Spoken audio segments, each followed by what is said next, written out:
ജീവിതത്തെക്കുറിച്ച് കാര്യമായി മനസ്സിലാക്കാൻ പ്രായമാവുന്നതിന് മുമ്പ് സിനിമ ജീവിതമാകുന്ന നായികമാർ നമുക്ക് പലരും ഉണ്ടായിട്ടുണ്ട്.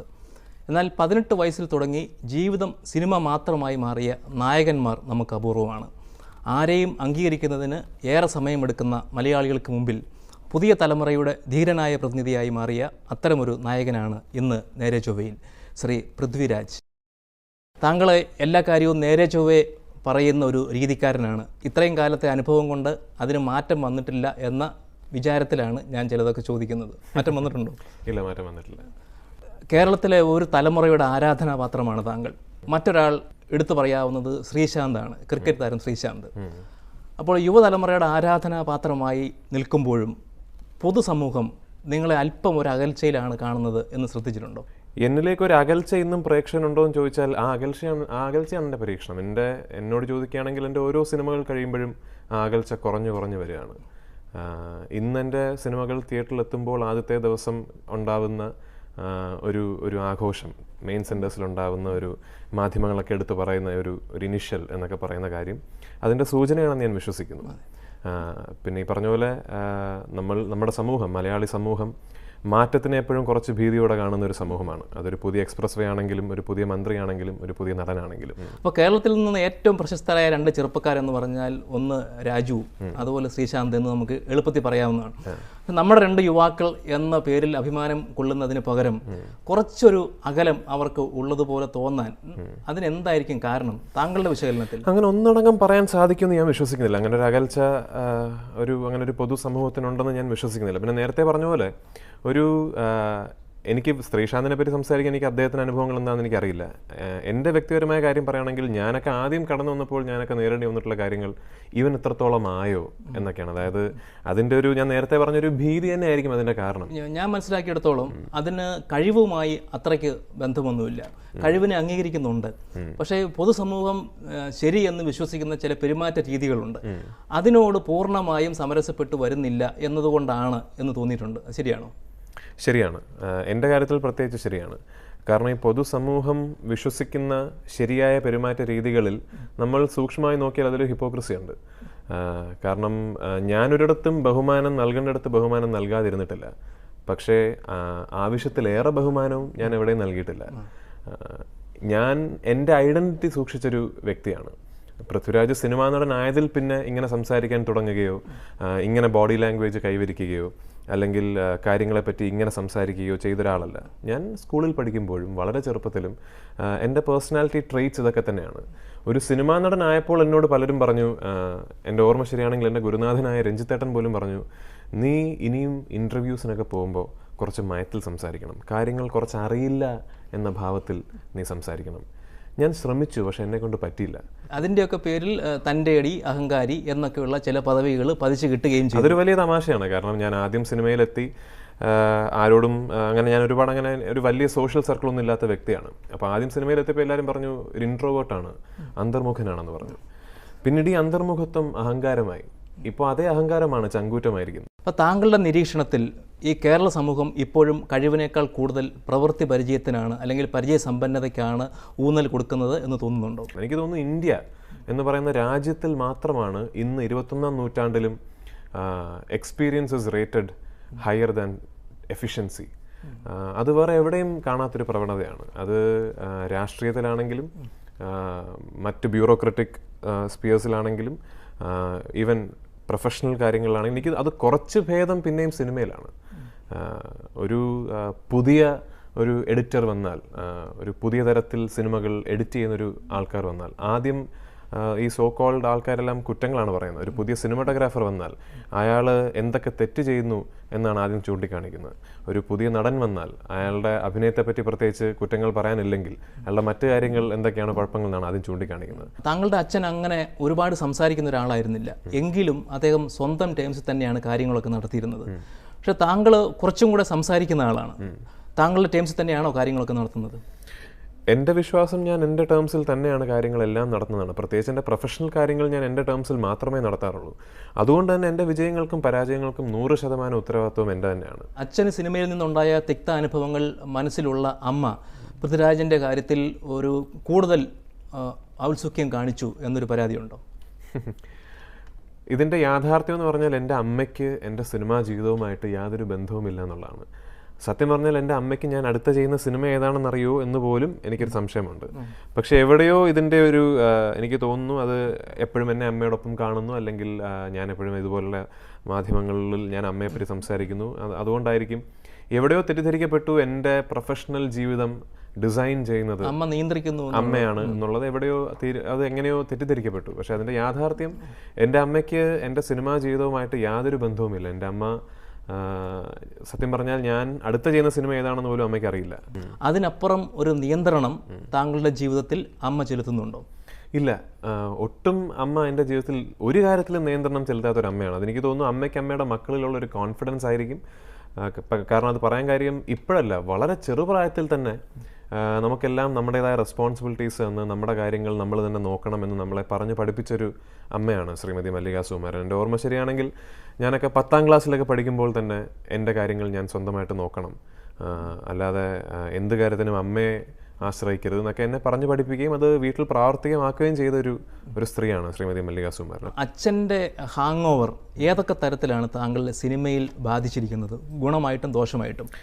എന്നെ സിനിമയിൽ അച്ഛൻ ഒരു രീതിയിലും സ്വാധീനിച്ചിട്ടില്ല. കാരണം സുകുമാരൻ എന്ന് പറയുന്ന നടനെ ഞാൻ ആ നടൻ എന്നെ സ്വാധീനിച്ചിട്ടേ ഇല്ല. പക്ഷേ എൻ്റെ ജീവിതത്തിലെ ഏറ്റവും വലിയ സ്വാധീനം എന്ന് പറയുന്നത് സുകുമാരൻ എന്ന് പറയുന്ന വ്യക്തിത്വമാണ്. ഞാൻ കണ്ടു പഠിച്ചിട്ടുള്ളത് എൻ്റെ അച്ഛനെയാണ്, ഞാൻ കേട്ടു പഠിച്ചിട്ടുള്ളത് എൻ്റെ അച്ഛനെയാണ്, ഞാൻ പ്രാവർത്തികമാക്കിയിട്ടുള്ളത് എൻ്റെ അച്ഛൻ പഠിപ്പിച്ച കാര്യങ്ങളാണ്. അപ്പോൾ ആ വ്യക്തിത്വത്തിൻ്റെ സ്വാധീനം അത്രത്തോളം ശക്തമായതുകൊണ്ട് എവിടെയെങ്കിലുമൊക്കെ ഞാൻ അറിയാതെ ഞാൻ എന്ന അഭിനേതാവിൽ സുകുമാരൻ്റെ സ്വാധീനം കടന്നുകൂടിയേക്കാം.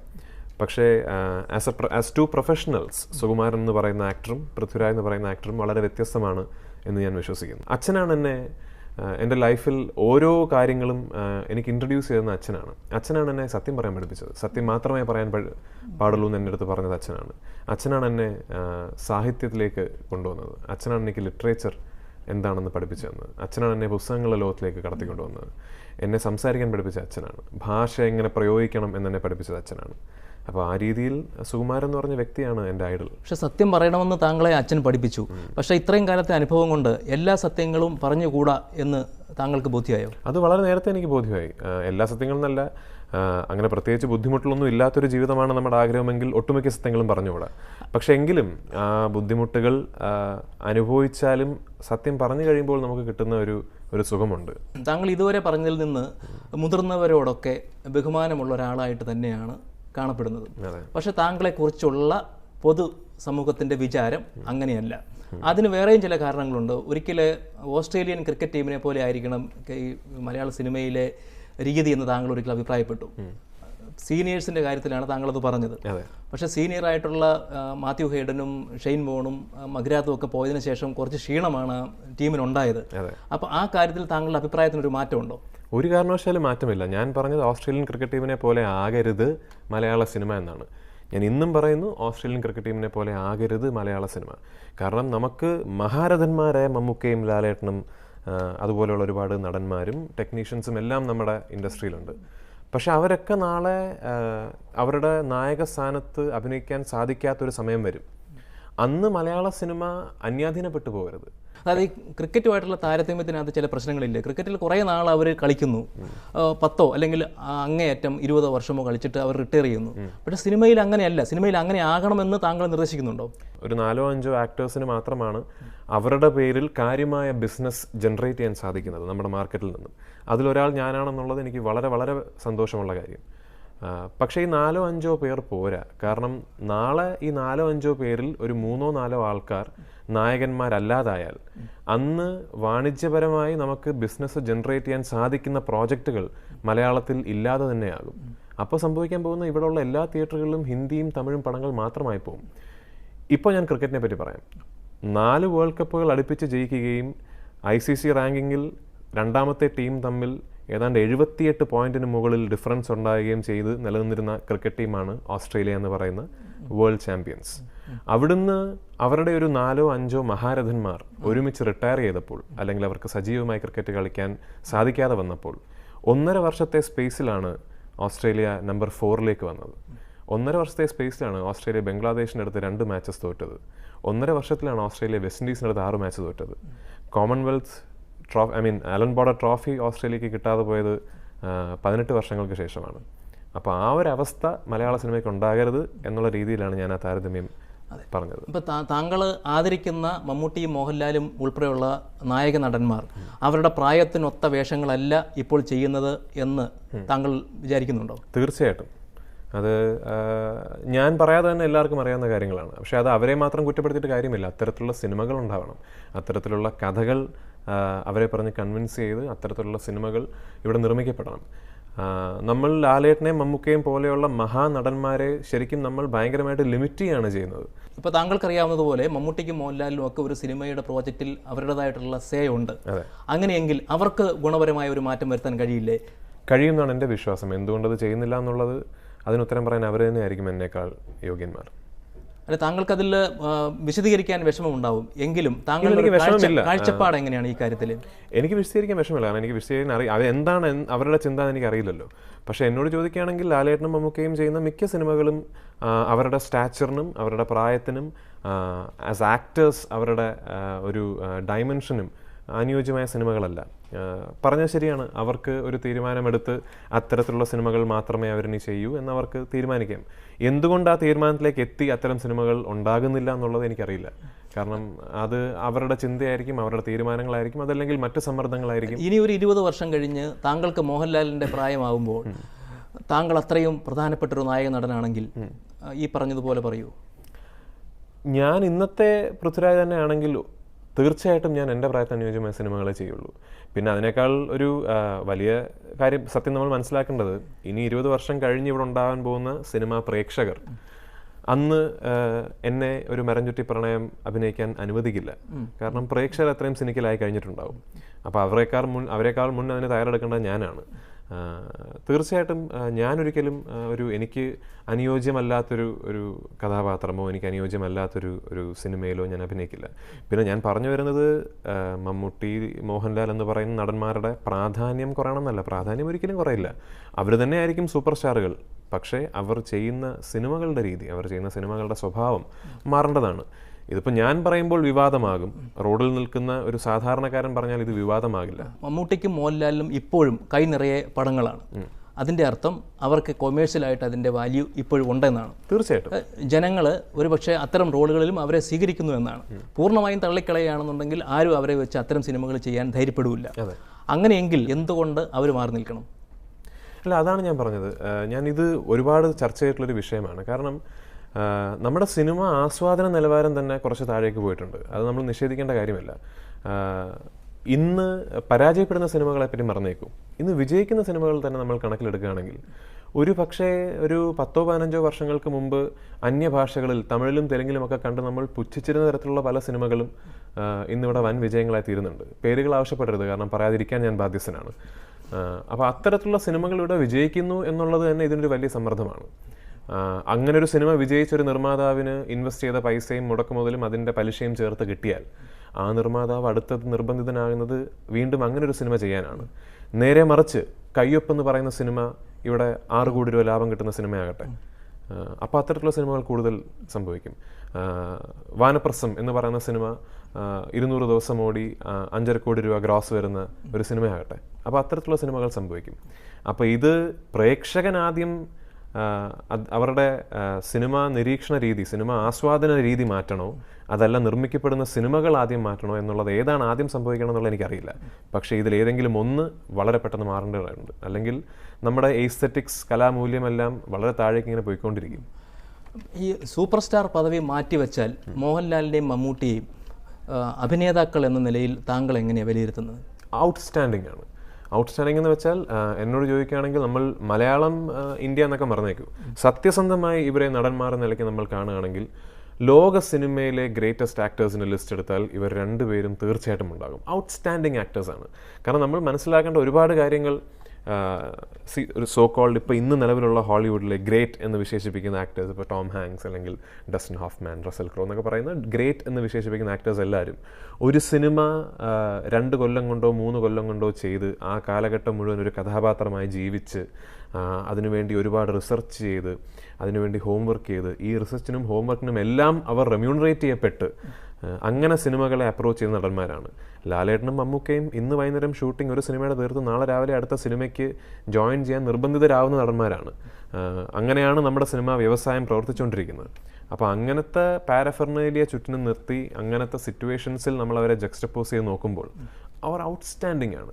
അവർക്കുള്ള കാലിബറും ടാലൻറ്റും ഉള്ള നടന്മാർ ലോകത്ത് തന്നെ എണ്ണാവുന്നതാണ്.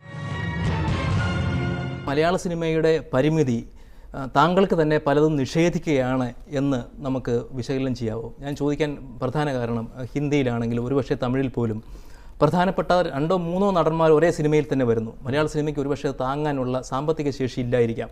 എങ്കിലും അമിതാഭ് ബച്ചനും ഋതിക് റോഷനും അല്ലെങ്കിൽ അമിതാഭ് ബച്ചനും ഷാരൂഖ് ഖാനും ഒരു സിനിമയിൽ വരുന്നത് പോലെ മോഹൻലാലും പൃഥ്വിരാജും അല്ലെങ്കിൽ മമ്മൂട്ടിയും പൃഥ്വിരാജും എന്തുകൊണ്ട് വരുന്നില്ല?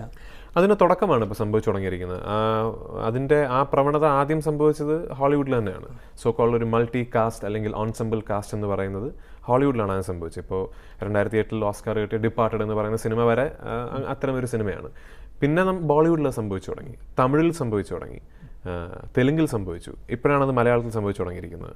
അടുത്ത കൊല്ലം ഞാനും മമ്മൂക്കയും ഒരുമിച്ചൊരു സിനിമ ചെയ്യുന്നുണ്ട്. മമ്മൂക്ക എൻ്റെ ചേട്ടനായിട്ട് അഭിനയിക്കുന്ന പോക്കിരി രാജ എന്ന് പറയുന്ന ഒരു ബിസിനസ് കമേഴ്ഷ്യൽ വയബിലിറ്റി മാത്രം മുന്നിൽ നിർത്തി കണ്ടുകൊണ്ട് ചെയ്യുന്നൊരു സിനിമ നമ്മൾ ചെയ്യുന്നുണ്ട്. അതിൽ നമ്മൾ രണ്ടുപേരും മുഴുനീള വളരെ പ്രസക്തിയുള്ള കഥാപാത്രങ്ങൾ ചെയ്യുന്നൊരു സിനിമയാണ്. ലാലേട്ടനും ഞാനും ഒരുമിച്ചൊരു സിനിമയുടെ ഡിസ്കഷൻസ് ശ്രീ ലാൽ ജോസ് എന്ന് പറയുന്ന സംവിധായകനുമായിട്ട് നടന്നുകൊണ്ടിരിക്കുകയാണ്.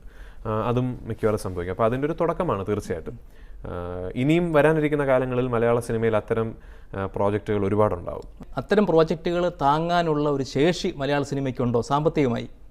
ഉണ്ട്. കാരണം അതിൻ്റെ വീണ്ടും ഞാൻ മാധ്യമങ്ങളെ തന്നെ ഇവിടെ പറയേണ്ടി വരും. കാരണം മലയാള സിനിമയുടെ ഏറ്റവും വലിയ റവന്യൂ ജനറേഷൻ ഏരിയ എന്ന് പറയുന്നത് സോ കോൾഡ് സാറ്റലൈറ്റ് റൈറ്റ്സ് ആണ്. എല്ലാവർക്കും അറിയാവുന്ന കാര്യമാണ്. അതായത് ഓരോ മാധ്യമം, ഓരോ ചാനലുകൾ അവരുടെ ചാനൽ ആ സിനിമ കാണിക്കാൻ വേണ്ടി ഒരു പ്രൊഡ്യൂസർക്ക് കൊടുക്കുന്ന തുക, അതൊരു വലിയ റവന്യൂ ഏരിയ ആണ് നമ്മുടെ.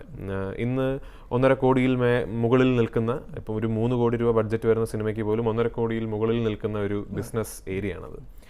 ഈ തുക നിശ്ചയിക്കപ്പെടുന്നത് 90% നടന്മാരുടെയും സംവിധായകൻ്റെയും പേരിലാണ്.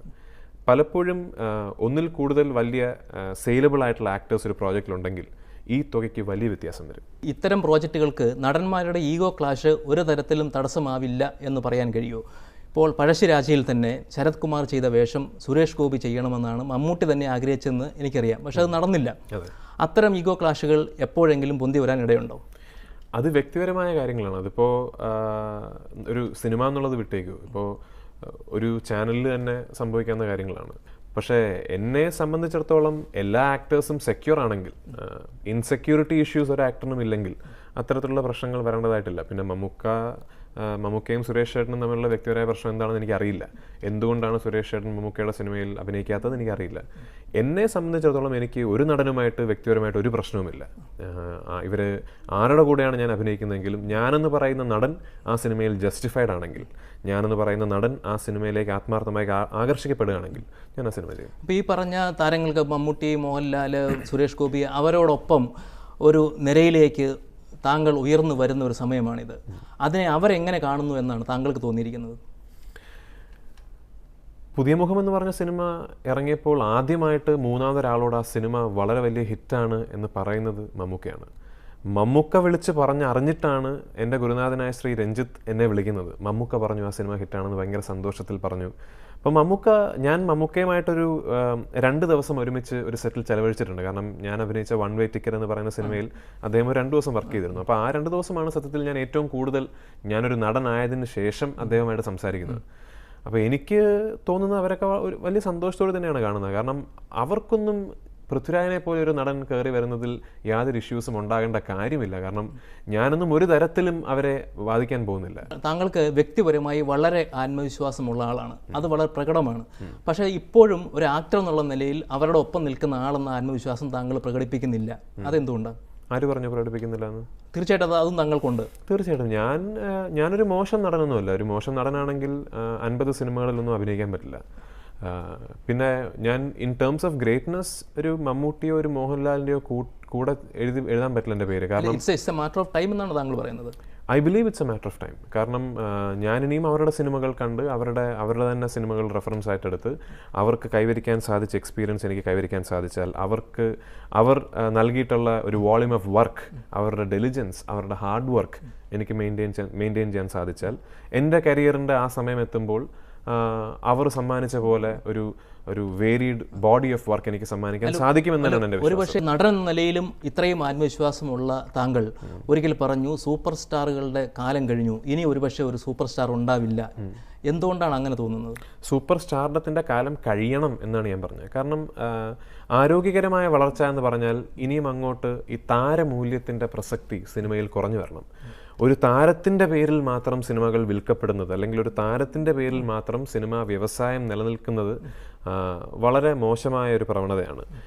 നമ്മളിപ്പോൾ ഹോളിവുഡ് എന്ന് പറയുന്ന ഇൻഡസ്ട്രി നോക്കുകയാണെങ്കിൽ അവിടെ ഒരു സിനിമ വിൽക്കപ്പെടുന്നത് ആക്ടറിൻ്റെ പേരിലൊന്നുമല്ല. ഓഫ് കോഴ്സ് അത് സഹായിക്കും, ഒരു സെയിലബിൾ ആയിട്ടുള്ള ഒരു ആക്ടർ ഉണ്ടെങ്കിൽ അത് സഹായിക്കും. പക്ഷെ അവിടെ സബ്ജക്റ്റ് എന്താണ് സിനിമയുടെ കണ്ടന്റ് എന്നുള്ളതാണ് മുൻനിരയിലേക്ക് എത്തുന്നത്. അപ്പോൾ ഞാൻ പറഞ്ഞത് സൂപ്പർ സ്റ്റാർഡം അല്ലെങ്കിൽ സ്റ്റാർഡം എന്ന് പറയുന്നതിൻ്റെ പ്രസക്തി കുറയണം എന്ന് ആഗ്രഹിക്കുന്ന ഒരു കലാകാരനാണ് ഞാൻ. എന്ത് ഉദ്ദേശത്തിൻ്റെ പേരിലായാലും തിലകനെ പോലുള്ള ആളുകൾ താങ്കളെക്കുറിച്ച് വളരെ ഉയർത്തി സംസാരിച്ചിട്ടുണ്ട്. അത്തരം സംസാരങ്ങളിൽ താങ്കൾ വീഴാറുണ്ടോ? അത്തരം സംസാരങ്ങളിൽ ഞാൻ വീണിരുന്നുവെങ്കിൽ ഇന്ന് ഞാനിവിടെ ഇരിക്കില്ലായിരുന്നു. കാരണം സിനിമയിൽ നമ്മൾ വരുമ്പോൾ ഏറ്റവും കൂടുതൽ നമ്മൾ കേൾക്കുന്നതാണ്, ഞാൻ മാത്രമല്ല ഏതൊരു നടനാണെങ്കിലും ഏറ്റവും കൂടുതൽ നമ്മൾ കേൾക്കുന്നത് നമ്മളെ പറ്റിയുള്ള നല്ല കാര്യങ്ങളാണ്. പക്ഷേ തിലകൻ സാറിൻ്റെ കാര്യം പറയുകയാണെങ്കിൽ അദ്ദേഹം പറയുമ്പോൾ അതിന് മൂല്യം ഒരുപാട് കൂടുതലാണ്. കാരണം അദ്ദേഹത്തിന് എന്നെപ്പറ്റി നല്ലത് പറഞ്ഞിട്ട് ഒന്നും നേടാനില്ല, ഒന്നും ലഭിക്കാനില്ല. അപ്പോൾ അതൊരു വളരെ എന്താ പറയുക അനാലിറ്റിക്കൽ ആയിട്ടുള്ളൊരു കമൻ്റാണ്. തിലകൻ സാർ എന്നെ പറ്റി പറഞ്ഞ നല്ല കാര്യങ്ങൾ എനിക്ക് ഒരു വലിയ അംഗീകാരം കിട്ടിയ പോലാണ്. വളരെ അഭിമാനാർഹമായ നേട്ടങ്ങൾ ഉണ്ടാക്കുന്ന ഒരു ചെറുപ്പക്കാരൻ്റെ മനസ്സിൽ മുറിവുകൾ ഉണ്ടാക്കുന്ന തരത്തിലുള്ള വിമർശനങ്ങൾ ഉണ്ടായിട്ടുണ്ടാവാം. അപ്പോൾ വാസ്തവം എന്നുള്ള സിനിമയ്ക്ക് താങ്കൾക്ക് സംസ്ഥാന അവാർഡ് കിട്ടിയപ്പോൾ തന്നെ അത്തരം ചില വിമർശനങ്ങൾ ഉണ്ടായി. അപ്പോൾ അതൊക്കെ എങ്ങനെയാണ് താങ്കളുടെ മനസ്സിൽ ഇപ്പോഴും നിൽക്കുന്നത്? ഞാനതിനെപ്പറ്റി ഒന്നും ഓർക്കാറില്ല. കാരണം എന്നെ അതൊന്നും അഫക്റ്റ് ചെയ്തിട്ടേ ഇല്ല. അതാണ് അതിൻ്റെ വാസ്തവം. ഇപ്പോൾ വാസ്തവം എന്ന് പറഞ്ഞ സിനിമയെ സംസാരിക്കുകയാണെങ്കിൽ ഞാൻ ആ സിനിമ ചെയ്ത അവാർഡിന് വേണ്ടിയൊന്നുമല്ല. എനിക്ക് ദുഃഖം വന്നത് ആ സിനിമ ഒരു സൂപ്പർ ഹിറ്റ് ആവാത്തതുകൊണ്ടാണ്. അവാർഡ് എനിക്ക് കിട്ടി, സന്തോഷം. ചില ആൾക്കാർക്ക് അഭിപ്രായ വ്യത്യാസം ഉണ്ടായി. പക്ഷേ തുറന്ന് പറയുകയാണെങ്കിൽ ഇത്തരത്തിലുള്ള പുരസ്കാരങ്ങളോ അംഗീകാരങ്ങളോ ഞാൻ അത്ര വലിയ വില കൽപ്പിക്കുന്നില്ല. എനിക്ക് കിട്ടിയ സ്റ്റേറ്റ് അവാർഡ് ഉൾപ്പെടെ ആ വർഷം ആ ജൂറി എൻ്റെ പെർഫോമൻസ് ആണ് ഏറ്റവും നല്ലതെന്ന് തീരുമാനിച്ചു, എനിക്കൊരു അംഗീകാരം തന്നു. വലിയ സന്തോഷം. എന്നെപ്പോലെ ഒരു ചെറിയ കലാകാരന് ഒരു വലിയ പ്രോത്സാഹനമാണ്. അവാർഡിനെ കുറിച്ചുണ്ടായ ചില വിശദീകരണങ്ങൾ താങ്കൾക്ക് ഒരു പ്രോത്സാഹന സമ്മാനം എന്ന നിലയിൽ കൂടിയാണ് ഇത് കിട്ടിയത്. താങ്കളുടെ പെർഫോമൻസ് തീർച്ചയായിട്ടും നന്നായിരുന്നു. പക്ഷേ ഒരു ചെറുപ്പക്കാരൻ എന്നുള്ള നിലയിൽ അങ്ങനെ ഒരു പരിഗണന കൂടി ഉണ്ടായിരുന്നു എന്നതാണ്. അത് ഒരു തരത്തിൽ അത് സ്വീകരിക്കാൻ കഴിയാത്ത ഒരു വാദമല്ലേ? ചെറുപ്പക്കാരൻ അവാർഡ് കിട്ടണമായിരുന്നെങ്കിൽ എനിക്ക് വാസ്തവത്തിന് മുമ്പേ കിട്ടണമായിരുന്നു. കാരണം അതിനു മുമ്പ് തന്നെ എൻ്റെ സിനിമകൾ അവാർഡ് പരിഗണനയ്ക്കൊക്കെ പോയിട്ടുണ്ട്. അപ്പോൾ എൻ്റെ ചെറുപ്പം മാത്രം കണക്കിലെടുത്തുകൊണ്ടാണ് അവാർഡ് തന്നതെന്ന് ഞാൻ വിശ്വസിക്കുന്നില്ല. ചെറുപ്പം കണക്കിലെടുത്ത് അവാർഡ് തരണമെങ്കിൽ പ്രായം കണക്കിലെടുത്തും അവാർഡ് കൊടുക്കണം. കാരണം വളരെ പ്രായം ചെന്ന നടന്മാരും ആ വർഷം ഒരുപക്ഷെ ഇനിയും ഇത്തരത്തിലൊരു സിനിമയിൽ ഭാഗമാകാൻ സാധിക്കില്ല എന്ന് ഉള്ളൊരു അവസ്ഥയിൽ നിൽക്കുന്ന നടന്മാരും ആ വർഷം അവാർഡിന് പരിഗണനയിലുണ്ടായിരുന്നു. ചെറുപ്പത്തിന് കൊടുക്കണമെങ്കിൽ പ്രായത്തിനും കൊടുക്കണം. അപ്പോൾ അതുകൊണ്ടൊന്നുമല്ല. പിന്നെ അങ്ങനെ വിശ്വസിക്കുന്നവർക്ക് വിശ്വസിക്കാം, അത് അവരുടെ അഭിപ്രായമാണ്. അത് പറയാൻ അവർക്ക് പൂർണ്ണ സ്വാതന്ത്ര്യം കൊടുക്കുന്ന രാഷ്ട്രീയ സാമൂഹിക ഘടനയുള്ളൊരു രാജ്യത്താണ് നമ്മൾ താമസിക്കുന്നത്. ഇപ്പോൾ ചെറുപ്പത്തിൻ്റെ ഒരു ആനുകൂല്യം കൊണ്ട് പ്രത്യേകിച്ച് ഒരു പരിഗണനയും എനിക്ക് വേണ്ട. ഒരു ആക്ടർ എന്നുള്ള നിലയിൽ ഞാൻ ചെയ്യുന്ന കഥാപാത്രങ്ങൾക്ക് അനുസരിച്ചുള്ള പരിഗണന മതി എന്ന് താങ്കൾ ലോകത്തോട് പറയുന്നു. തീർച്ചയായിട്ടും എനിക്ക് ചെറുപ്പത്തിൻ്റെ യാതൊരു പരിഗണനയും എനിക്ക് വേണ്ട. ചെറുപ്പത്തിൻ്റെ പരിഗണന എനിക്ക് വേണ്ടത് സ്ക്രീനിന് പുറത്തേക്കാണ്.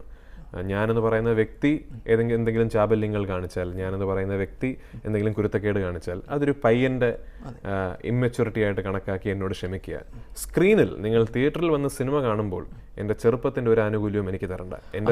ഈ മലയാളത്തിലെ താങ്കൾ തന്നെ പറഞ്ഞ മഹാനടന്മാരോടൊപ്പം നിന്ന് സിനിമയിൽ വിജയിക്കാൻ കഴിയും എന്ന് തെളിയിക്കുന്ന ഒരു ചെറുപ്പക്കാരൻ തന്നെയാണ് താങ്കൾ. തീർച്ചയായിട്ടും ആ വിശ്വാസം എനിക്കുണ്ട്.